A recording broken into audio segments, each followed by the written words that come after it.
मैं हूं आपकी दोस्त वर्षा। आशा करती हूं आप सभी बहुत अच्छे से होंगे। एक बार आपका फिर से स्वागत करती हूं आपके और हमारे चैनल स्पिरिट ऑफ इम्बाइब पर। अगर आप हमारे चैनल पर नए हैं तो हमारे चैनल को सब्सक्राइब करना, हमारी वीडियोस को लाइक करना और शेयर करना बिल्कुल ना भूलें। हम पढ़ रहे हैं चित्रा बनर्जी दिवाकरुणी की लिखी महत्वपूर्ण पुस्तक सीतायन। तो चलिए चलते हैं बिना किसी देरी के इस पुस्तक के अगले भाग की ओर। राम जिस मार्ग से वन में गए थे, लक्ष्मण ने भी वही मार्ग लिया। उसके जाने के बाद मैं कुटिया की द्योड़ी पर बैठ हाथों में मुंह छिपाए दुख और पश्चाताप से रोने लगी। वह दिन शुरू हुआ तो कितना सुंदर था, और अब देखो क्या हो रहा है। सब मेरी गलती थी। मैंने हिरण के लिए इतना आग्रह ही क्यों किया? उसके बारे में सोचते हुए भी मुझे कारण समझ में नहीं आ रहा था। उसे पाने की इच्छा मुझ पर बुखार की तरह हावी हो गई थी। उस विचित्र इच्छा ने मुझे जकड़ लिया था। मुझे लक्ष्मण को राम की सहायता हेतु वन में भेजने का दुख उतना नहीं था जितनी पीड़ा इसके लिए प्रयोग किए गए तरीके से हो रही थी। मैंने लक्ष्मण की आंखों में दुख और घृणा का भाव देखा था। मैंने देवी से मन में प्रार्थना की, हे देवी, राम की रक्षा करना, उन्हें सुरक्षित मेरे पास भेज दीजिए। मैं वचन देती हूँ कि फिर कभी किसी चीज की मांग नहीं करूंगी। मैं लक्ष्मण से भी क्षमा मांग लूंगी। मैं उसे कहूंगी कि जो मैंने कहा मेरा वह आशय नहीं था। मैं उसे राम के साथ भरपूर समय बिताने का अवसर दूंगी और मैं उनके बीच में बिल्कुल नहीं आऊंगी।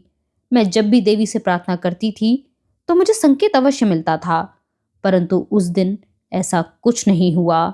मैंने शायद देवी को भी नाराज कर दिया था। इसके लिए कौन दोषी था?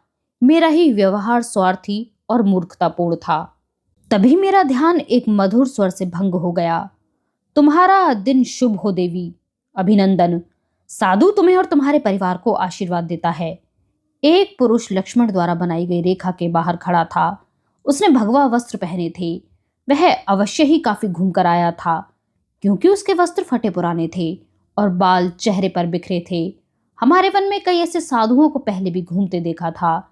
यद्यपि पंचवटी के आने के बाद हमें बहुत कम साधु नजर आए थे। मुझे उनकी यात्राओं के विवरण और उपदेश सुनने में आनंद आता था। मैं उन्हें सादा भोजन परोसती तो उनकी भूख से व्याकुल आंखों में चमक देखकर मुझे अच्छा महसूस होता था। उस साधु को देखकर मेरे मन में कृतज्ञता का भाव पैदा हुआ।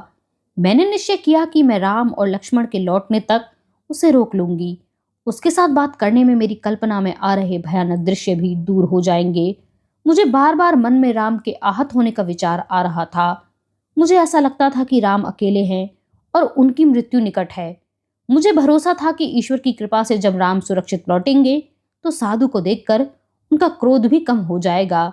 वैसे राम को क्रोध बहुत कम आता था, परंतु उन्हें जब मेरे द्वारा लक्ष्मण को कही गई अक्षम्य बातों का पता लगेगा तो वह अवश्य क्रोधित हो जाएंगे। मैंने साधु का आदरपूर्वक अभिनंदन किया और उनका नाम पूछा। तुम मुझे दशानन कह सकती हो, उसने कहा। वह अजीब नाम था। मैंने ऐसा नाम पहली बार सुना था। साधु ने मेरे चेहरे पर आश्चर्य का भाव पढ़ लिया। वह मुझे देखकर मुस्कुराया और बोला, इसका अर्थ है वह जिसके 10 सिर हों। मुझ में ऐसी बहुत सी दुर्बलताएं हैं जिनके कारण मैं आध्यात्मिक मार्ग से भटक जाता हूं, परंतु मेरे लिए इतना पर्याप्त है। देवी, तुम कौन हो और इस भयानक जंगल में अकेली क्या कर रही हो? साधु से बात करके मेरी चिंता कुछ कम हो गई। मैंने उसे अपना नाम बता दिया और कहा कि मिथिला में मेरे पिता जनक ने किस तरह मुझे धरती से उठाया था। कोई नहीं जानता था मैं वास्तव में कहाँ से आई थी। मैंने साधु को बताया कि राम ने किस तरह शिव का धनुष उठाकर मुझसे विवाह किया था। सीता, वह बोला। उसने मेरा नाम बहुत धीरे और रुक कर लिया। मुझे लगा मेरा नाम सुनकर उसकी आंखों में चमक आ गई, परंतु यह अवश्य मेरी भूल होगी, क्योंकि उसने जब मेरी ओर देखा तो मुझे उसकी आंखों में वृद्धावस्था और उदासी दिखाई पड़ रही थी। तुम्हारे विवाह की कथा सचमुच बड़ी रोचक है। संसार में ऐसी बहुत सी आश्चर्यजनक घटनाएं होती हैं। मुझे इसी तरह के अन्य रोमांचक अनुभवों के विषय में बताओ। मुझे बस यही प्रोत्साहन चाहिए था। मैंने अपने प्रिय राम और लक्ष्मण के विषय में साधु को विस्तार से जानकारी दी। मैंने साधु को यह भी बताया कि रघुकुल का वचन पूरा करने की रीत के बहाने कैसे केकई ने चालाकी से 2 वरदान मांगे थे। मैंने साधु को 14 वर्ष के कठिन वनवास के बारे में भी बताया। साधु ने सहानुभूति पूर्वक मेरी बातें सुनी तो मुझे संतोष मिला उसने मेरी एक अच्छी पत्नी के रूप में प्रशंसा की। आखिर मैंने उसे स्वर्ण मृग के बारे में बता दिया और यह स्वीकार किया कि मैंने अपने पति से लड़कर किस तरह उन्हें जबरदस्ती हिरण पकड़ने के लिए वन में भेज दिया। मैंने साधु को यह भी कहा कि मुझे डर था कि वह हिरण के वेश में कोई दुष्ट राक्षस था।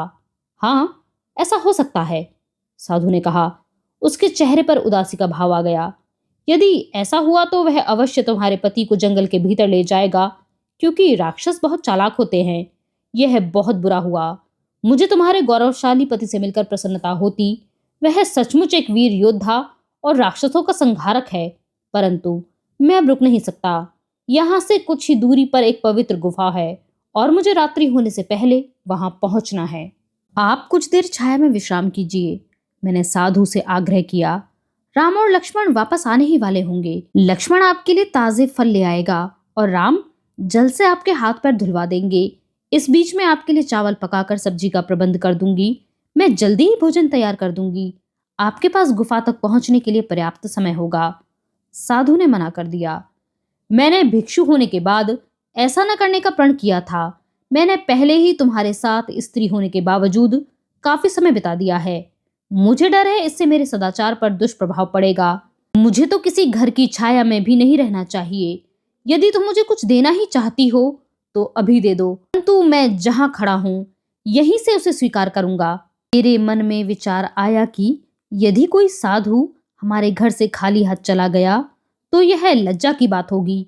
मैं भीतर दौड़ी और जल्दी से साड़ी के पल्लू में जो मिला दुर्भाग्य से कुछ फल ही थे बांध कर ले आई। मैं बाहर आई तो साधु रेखा से पीछे हट गया था। लक्ष्मण रेखा को पार किए बिना उस तक पहुंचना मुश्किल था। मुझे लक्ष्मण की बनाई उस रेखा की शक्ति पर अधिक विश्वास नहीं था, परंतु मैंने लक्ष्मण से पहले ही कटु वचन कह दिए थे, इसलिए मैं उसके आदेश का उल्लंघन करके उसे और दुखी नहीं करना चाहती थी। हे ऋषिवर, आप थोड़ा निकट आकर यह फल ले लीजिए, मैंने साधु से रेखा की ओर इशारा करते हुए कहा। मैं यह रेखा पार नहीं कर सकती।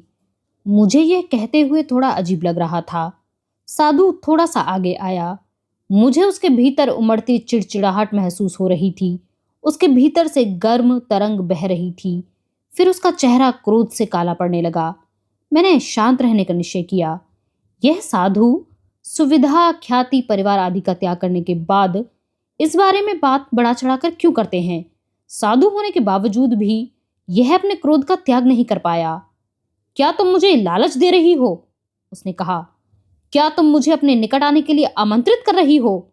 क्या तुम चाहती हो कि मैं अपनी प्रतिज्ञा तोड़ दूं? क्या मैंने अभी ये नहीं कहा कि मैं किसी के घर में प्रवेश नहीं कर सकता? तुम यह दान भूल जाओ। अब मुझे कुछ नहीं चाहिए। मैं एक दिन और भूखा रहूंगा तो मर नहीं जाऊंगा, परंतु इतना अवश्य कहता हूं कि मैंने रघुवंशियों के घर से ऐसे आतिथ्य की अपेक्षा नहीं की थी, वह भी जनक और सुनैना की पुत्री से। उसकी बात सुनकर मेरा सिर घूमने लगा। मैं राम के साथ रहते रहते संवेदनशील हो गई थी। मैं जानती थी कि यदि राम को पता लगा कि एक साधु हमारे घर से निराश होकर लौटा है तो उन्हें बहुत बुरा लगेगा। उस साधु ने मेरे माता पिता का नाम बहुत चतुराई से मुझे ग्लानि से भर दिया, परंतु उसने मेरे माता पिता का नाम कैसे जान लिया? मैंने तो उनके बारे में उसे नहीं बताया।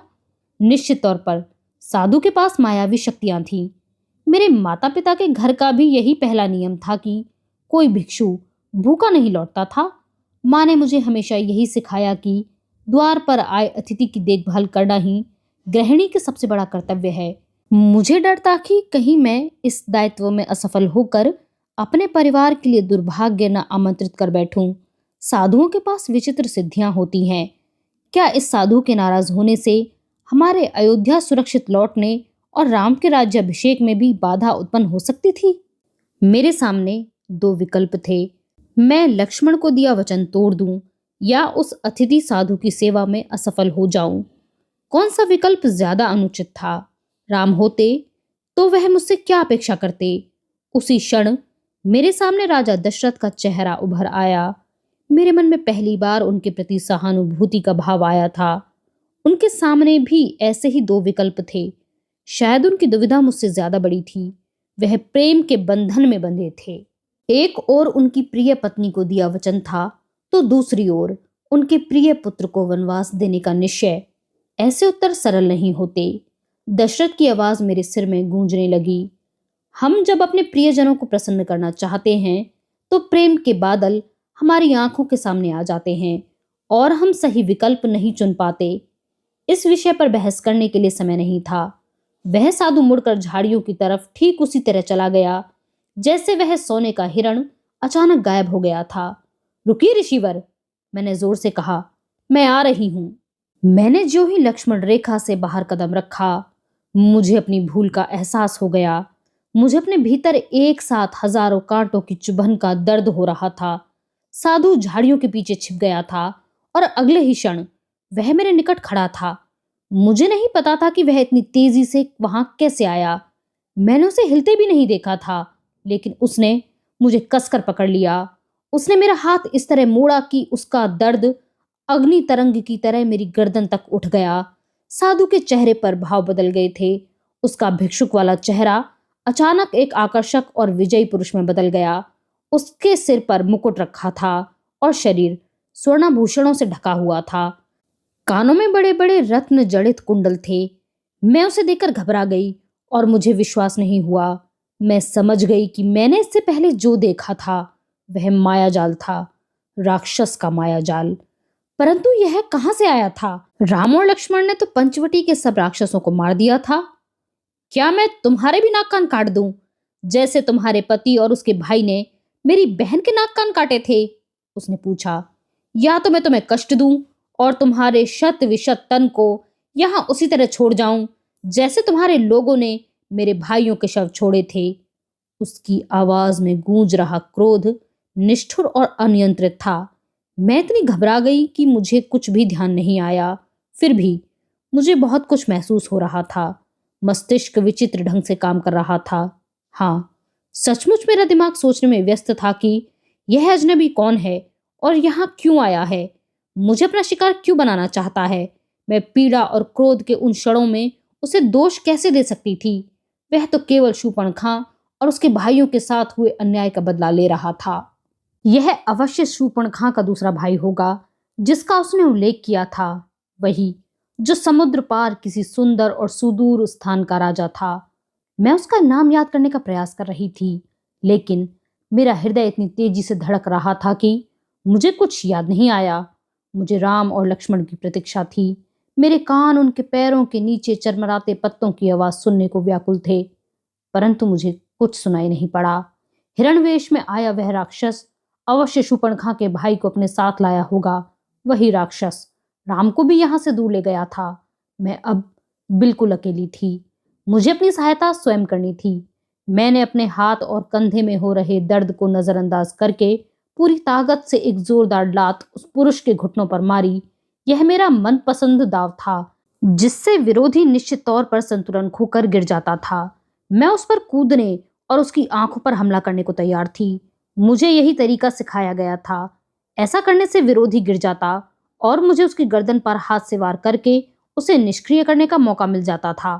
परंतु उस राक्षस पर मेरे वार का असर नहीं हुआ, बल्कि वह हंसा और फिर उसने मुझे इतना कसकर पकड़ लिया कि मेरी सांस रुकने लगी। मेरी आंखों के आगे सब कुछ धुंधला होने लगा। मुझे मूर्छा आ रही थी। मुझे लगा कि गर्दन टूटने से मेरी मृत्यु हो जाएगी। आगे बढ़ो और अपनी इच्छा पूरी कर लो, मैंने शेष बची शक्ति जुटाते हुए कहा। शूर्पणखा का रक्त रंजित चेहरा मेरे मस्तिष्क में उभर आया। तुम्हें यह अधिकार है, मैंने कहा। मैं मन में प्रार्थना कर रही थी कि वह राक्षस मुझे जल्दी मार डाले तो अच्छा होगा। यदि इसने मुझे पीड़ा देते हुए मेरे शरीर के टुकड़े कर दिए और फिर उन्हें मेरी ही आंखों के सामने खाने बैठ गया, जैसा कि राक्षस करते हैं, तो मैं उससे दया की भीख नहीं मांगना चाहूंगी। परंतु उस राक्षस ने ऐसा कुछ नहीं किया। उसने मेरे गले पर पकड़ ढीली कर दी। मैं झुकी तो मेरा सिर चकराने लगा और मुझे खांसी उठने लगी। मैं बहुत सावधानी से उसे देखती रही कि वह इसके बाद क्या करने वाला था। मैं सतर्क थी क्योंकि मैं उस पर फिर से आक्रमण करने का मौका तलाश रही थी। वह मुझे बहुत ध्यान से देखता रहा। उसकी आंखों में मेरे लिए प्रशंसा थी, लेकिन फिर अचानक उसका चेहरा कठोर हो गया।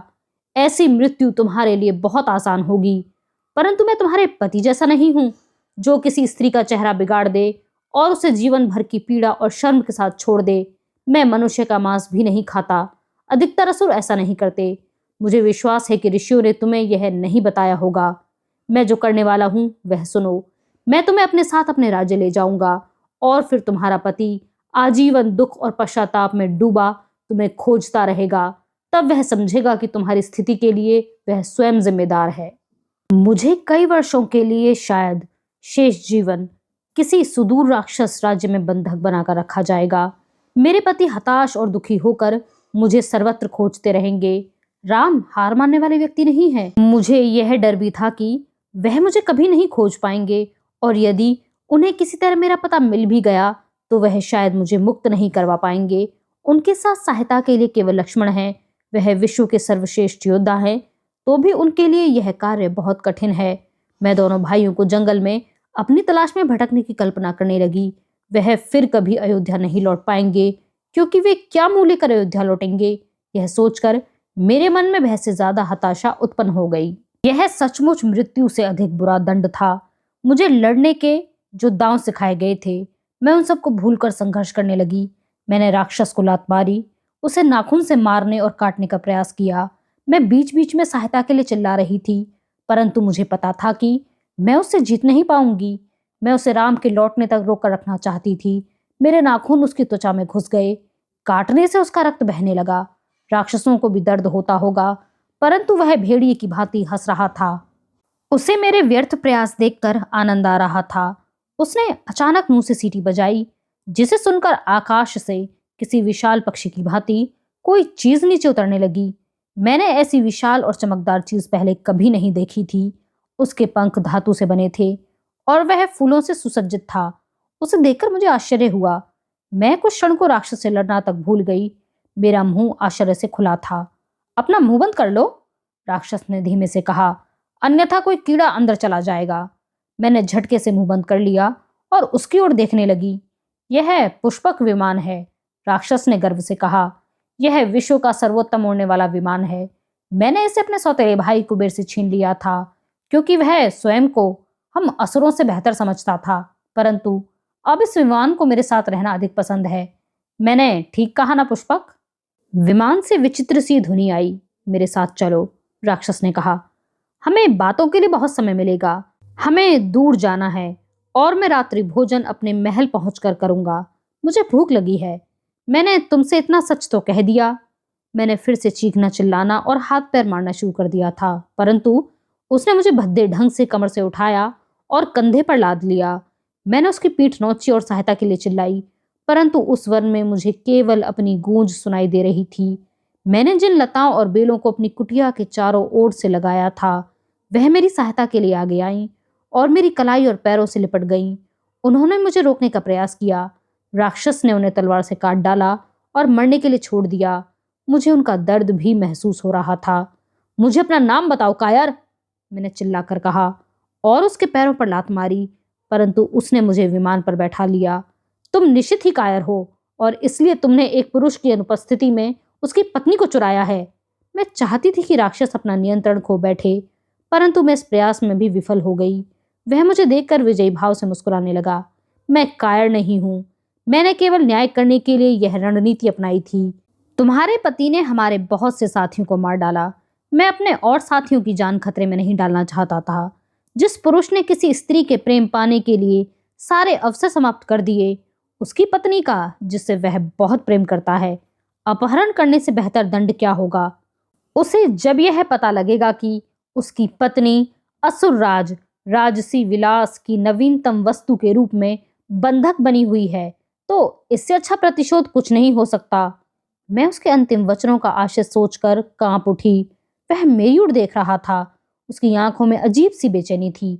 मुझे नहीं पता उसने वह बात गंभीरता से कही थी या केवल मुझे डराने का प्रयास कर रहा था। मेरे नाम का जहां तक प्रश्न है, राक्षस ने चुनौतीपूर्ण ढंग से कहा, मैं रावण हूं। मैं समुद्र पार स्थित लंका का राजा हूं। यदि राम में साहस है तो तुम्हें मुक्त करवाने के लिए उसे मेरे राज्य तक पहुंचना होगा। रावण, मेरे दिमाग को जबरदस्त झटका लगा।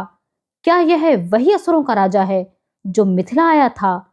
मुझे उसका आकर्षण पहले से कम लगा। चेहरा भारी हो गया था और आंखों और मुंह के किनारे रेखाएं उभर आई थीं।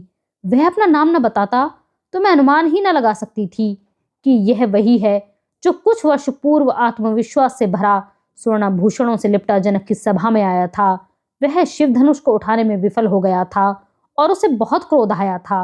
मेरे माता पिता घबरा गए थे। भगवान शिव के प्रति प्रेम के कारण उसने स्वयं पर नियंत्रण रखा और चुपचाप चला गया था। ये सब कुछ ऐसे याद आ रहा था मानो वह कल की ही बात थी। मैंने उसे केवल एक नजर देखा था, लेकिन मुझे लगा मैं उसे पहले निकट से जानती हूँ। यदि मुझे ऐसा फिर महसूस हुआ तो मैं उसे आग्रह करूंगी, वह शायद मेरी बात मान जाए। मैंने रावण की आंखों को ध्यान से देखा और उस रहस्यमय निकटता को खोजने का प्रयास किया, परंतु मुझे वैसी पहचान नजर नहीं आई। मुझे लगा कि मैं किसी ठोस तालाब में झांक रही हूं, जिसमें यदि मैं गिर गई तो वह मुझे भीतर गहराई तक खींच ले जाएगा। उसने सिर्फ एक शब्द कहा। उसकी आवाज सुनकर विमान से गूंज उठी। फिर वह विमान अकल्पनीय तेजी से हवा में उड़ गया। कुछ ही पलों में हमारी कुटिया बिंदु के समान नजर आ रही थी और समूचा वन एक चादर के आकार का दिख रहा था। उसके वन के बीच से बह रही नदियां चांदी के पतले तार के समान दिखाई पड़ने लगी। मैं मन में उस दृश्य को देखकर मोहित हो रही थी। रावण ने मुझे आसानी से पकड़ लिया था। उसके होठों पर तिरछी मुस्कान थी। बहुत देर चिल्लाने से मेरा गला बैठने लगा और मेरे हाथ भी थक चुके थे। मैंने देवी से रक्षा के लिए प्रार्थना की। मुझे देवी से जब उत्तर नहीं मिला तो मेरे ध्यान में जितने देवी देवता आए, मैंने उन सबसे प्रार्थना की। मेरे ऊपर आकाश था और लग रहा था मानो वहां बैठे देवताओं की कोई अन्य योजना थी। उन्होंने मेरी पुकार पर ध्यान नहीं दिया। मुझे विमान से नीचे कूदने का भी विचार आया। उस राक्षस की योजना को विफल करने का यह अच्छा तरीका था, मगर मैंने ऐसा नहीं किया। मुझे मृत्यु का भय नहीं था। मैं मृत्यु से भयभीत क्यों होती? मुझे उस बारे में कुछ नहीं पता था, परंतु मैं राम से अंतिम बार मिले बिना मरना नहीं चाहती थी। प्रेम ने हमें बांध रखा था। समय बीतने लगा। मुझे नहीं पता लगा कि मैं कितनी दूर निकल आई थी और इस बीच कितना समय बीत गया था। मैं मूर्छा की अवस्था में थी और यह भी शायद राक्षस की माया थी या मैं स्तब्ध थी। मुझे केवल इतना याद है कि एक बहुत विशाल पक्षी मनुष्य रावण के विमान पर झपटा था। उसका नाम जटायु था। उसने बहुत वीरता से मुझे बचाने का प्रयास किया, परंतु वह काफी बूढ़ा था। रावण ने उसके पंख काट दिए और वह छटपटाता हुआ नीचे गिर पड़ा। वह खून से लथपथ था। उसने मुझे बचाने के लिए अपने प्राण दे दिए, जिसे देखकर मुझे बहुत ग्लानि और दुख हुआ। तभी मैंने देखा नीचे पर्वत शिखर पर बड़े बड़े बाल वाले कुछ प्राणी थे। वे शायद वानर थे जो झुंड बनाकर बैठे थे। मैंने अपने आभूषण, हार, चूड़ियां और पाजेब उनके पास गिरा दिए। यह सब राम को दे देना, मैंने चिल्लाकर कहा। उन्हें कहना कि लंका का राजा रावण उनकी सीता को ले गया है। उनसे कहना कि सीता उनकी प्रतीक्षा करेगी, वह जल्दी आकर सीता को छुड़ा ले जाएं। परंतु हम इतनी ऊंचाई पर थे कि वानर मेरे शब्द नहीं सुन सके। मेरे आभूषण नीचे ओस की बूंद के समान गिरे और घने जंगल में खो गए। समय ने मुझे चक्रवात की भांति जकड़ रखा था। मैं बेहोश थी, क्योंकि मुझे रावण की हरकतों से ज्यादा उसकी कामुक बातों से डर लग रहा था। फिर मुझे लगा हम सफेद झागदार लहरों और विशाल एवं भयंकर जंतुओं से भरे समुद्र के ऊपर से निकल रहे थे। उसके बाद हम काले बादलों की तरफ चले गए। बिजली चमक रही थी। मैं उठी तो मुझे लगा जैसे मैंने कड़वी मदिरा का सेवन कर लिया था। मैं सोने की नगरी में थी, जो ऊंचे पर्वत पर स्थित थी। उसकी चमक से मेरी आंखें चौंधी आ गईं। उसकी दीवारें कई मंजिला ऊंची थीं और उसका मुख्य द्वार चमक रहा था। वहां कुछ लोग देवताओं के समान दिख रहे थे। मैंने सुना था कि रावण ने युद्ध में देवताओं को हराकर उन्हें कैद कर लिया था। मेरे पति के लिए भी इतनी दूर आना कठिन होगा। यदि उन्होंने किसी तरह भयंकर जीवों से भरा सागर पार कर भी लिया, तो भी रावण के सैनिकों को हराने की उनकी संभावना कितनी थी? वह इस महल में कैसे घुस पाएंगे जो चारों तरफ प्रहरियों से घिरा था? मेरे जीवन में अब क्या आशा शेष थी? आज का अंक यहीं पर समाप्त होता है। हमें सुनते रहने के लिए आप सभी का बहुत धन्यवाद।